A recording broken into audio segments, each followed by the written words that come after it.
What is up, Exiles? Today we will be continuing our video series on creating an arena in Conan Exiles.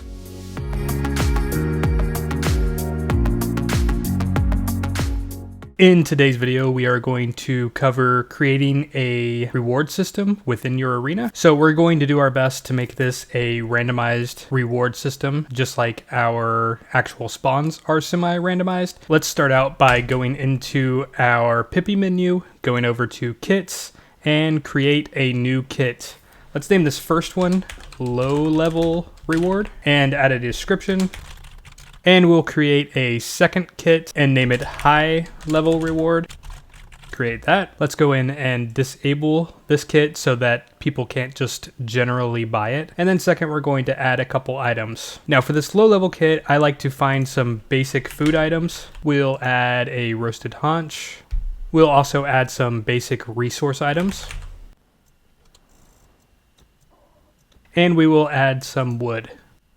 At this point, every item has a 100% chance to spawn within the kit whenever it is given out. So let's go ahead and add a couple items that may have a lower chance of coming in when we deliver out this kit. We will add some bars.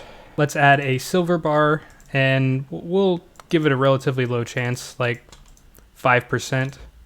We'll add an iron bar, go a little bit higher at 10%, and same with the steel bar. Let's a little bit less, say 8%. Close that out. Now you've got a few random items. You're always going to get 10 stone, 10 wood, 10 ironstone, and 1 roasted haunch, and you will have a small chance at getting any of these. So I always like to give a little bit of resource items and some basic health, because as you're going through the arena, it's just good to always have extra health on hand, especially as the levels get harder. Let's do the same thing with the high level reward kit. We'll do a little bit better of a healing item. Let's throw some aloe soup in there, and we'll give 2 of them, but we'll also take it down to just a 50% chance. And let's add some stone again. And we're going to up it to, let's say 20, but only give it a 75% chance for each of these. So we'll add regular stone, 20 ironstone, and let's get a little varied here and make it a 5% chance for 5 silverstone and 4% chance for 5 goldstone. These numbers are completely irrelevant. It's whatever you want to add. Just try to make sure that you don't get too resource crazy with these, because as the levels go through, you start to realize you get a lot in your inventory through these, and it's very easy to, I guess, farm the arena. And if that's your goal, great, go for it. But for our personal server, we like to keep it a little lighter. Additionally, here we're going to throw in a couple weapon items and put a very low percent again. So we will add the chance of getting 1 hardened steel cleaver at, let's say, 2%, hardened steel pick 2%, steel sickle 2%, great sword, let's go up just a little bit, 4%, steel mace will go down to 3, and these, like I said, these are all just completely random numbers I'm throwing in here, just to try to make the reward system a little more interesting. And we'll give a repair kit as well, in case you've been in the arena and you've gotten the very high levels. We'll put a small chance to get a repair kit. We'll get a master weapon repair kit. We'll give it a 5% chance, just because it's very easy for your weapons to break through as you're going through the higher levels. And that should do it for now. We've got a pretty good variation here. You can make this as large of a list as you'd like. I mean, it definitely makes it more interesting as you're going through, the more items you have in here. So let's get out of here now, and we'll go into our Arena Masters Mushi editor. Let's go up to a new area and create our wonderful bounce nodes. And let's check the condition of our current player's arena round.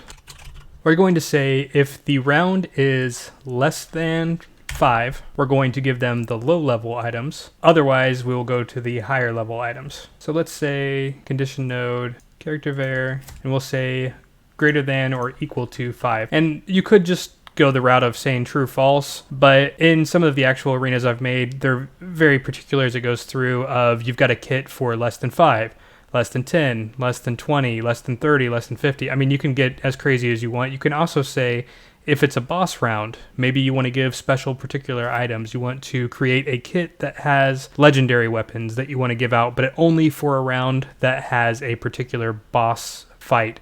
If you'd like to see a video on that, just leave me a comment and I can put one up on that as well. But we'll just stick to the basics for now. So let's connect that together.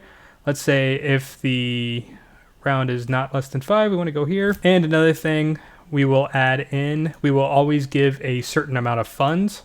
So completely up to you, and really depends on your funding system and your economy in your particular server. But we're just going to say 15 silver for now. And then also we're going to give kit, and we'll select the low level reward. Now we'll do the same thing over here, only we will up the funds that we give. Let's just make it 25. I don't want to go too crazy here because you can again get a little wild with the amount that you give out. And we will give the high level reward kit. From here I'm going to create one more set of bounce nodes and connect both of these here. This is just going to land us in our exit sequence with the arena master telling us, you know, good job, you survived the arena and thanks. First thing we will want to do is create an action node and modify our global variable for arena active, set that equal to 0. So we are saying the arena is no longer going. Then we will create a dialogue and say, well done, you survived another round of the, we'll just say a round of the arena. Extremely generic, but you know, you can do whatever you want. And then we will create an option node, connect that up just to say thanks. And we're gonna bounce back to our first node, which if you've been following along, it'll be node 1. All right, so at this point we have the basic setup for a reward system, but you're probably wondering, how do I actually get to this location? How do I end up landing in this sequence of events? And that's a good question. So let's go down here to the initial bounce node, and we are going to interrupt this connection right here. And we're going to add a condition node that says arena active, is that equal to 1? We're going to do things a little backwards and say if it's false, we're going to connect it up to here. But if it's true, we're going to create a new path for us to go down. In this path, we're really going to only have one or two things that we do. Primary one being that our arena master will ask us, have you completed this round of the arena? We will add a option node to say yes, and an option node to say, I'm still working on it. If you are still working on the round, let's just go ahead and close the dialogue and get back to it, because if you've accidentally selected this and you've still got a room full of enemies, it might be good to quickly exit out of the dialogue. However, if you have completed it, that's when we want to bounce over to our previously created node. I believe it was 41. Let's go double check. Yep, 41. So we will bounce to node 41. And this will set in motion the events which will lead to getting your reward. So we are almost ready to give this a shot and see what's happening.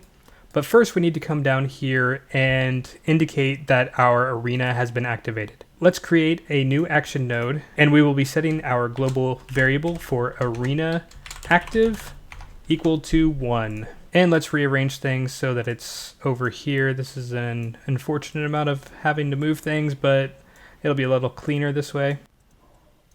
All right, at this point, we should be ready to give this a try. So let's save, exit, and talk to our arena master. I'm ready. Thanks. We'll go out here and kill all these dang dirty apes. We'll come back, talk to our arena master. We can tell him, as you can see, he says, have you completed this round of the arena? I'll say, no, I'm still working on it. And we just kick out. Obviously, we have completed it because we have a lot of dirty dead apes down there. Then we come back and talk to him, say, have you completed this round of the arena? Yes. And you can see roasted haunch, stone, wood, and ironstone. Well done. You've survived a round of the arena. Thanks. Now we're ready to start all over again. So at this point, we have a nice reward system. It's completely random. So again, I will go through one more round just to show you. All right, all the bears are dead. So let's talk to him again and say yes. And roasted haunch, stone, wood, and ironstone. If you go and look at the kit, the reason we aren't really getting anything else is the silver bar, iron bar, and steel bar. They're going to be very low chances of actually popping up. Just play with this, see what you like, see what you would like to see happen, what you would like your players to get. It's totally up to you, like I've said a few times. The one thing to keep in mind here is that there is no indication of this particular method that you have actually completed the round. So you can see here, let's say we talk to him, say, I'm ready, thanks. Okay, you see stuff pop up. And then I say, yes, I'm done. He says, thanks. Now I say, I'm ready again. He says, thanks. And you can see it just keeps going. You have the ability to just keep advancing through without actually doing anything. And this isn't exactly ideal. There are other ways to get around this. And that includes, for instance, having a certain item on one of the enemy characters that you would like to require to be returned to your arena master, but I just wanted to keep it simple for this example, and if you really feel the need to go into that point in your arena, go for it, but for our personal one, we were all just resolved, to be honest, I guess. Alright, that is it for this video. If you like what you see, hit subscribe, leave me a comment, tell me what you did or didn't like. If you'd like to see more videos, also let me know. Be sure to tune in for the next video in which we will show how to exit the arena through the egress. Until next time.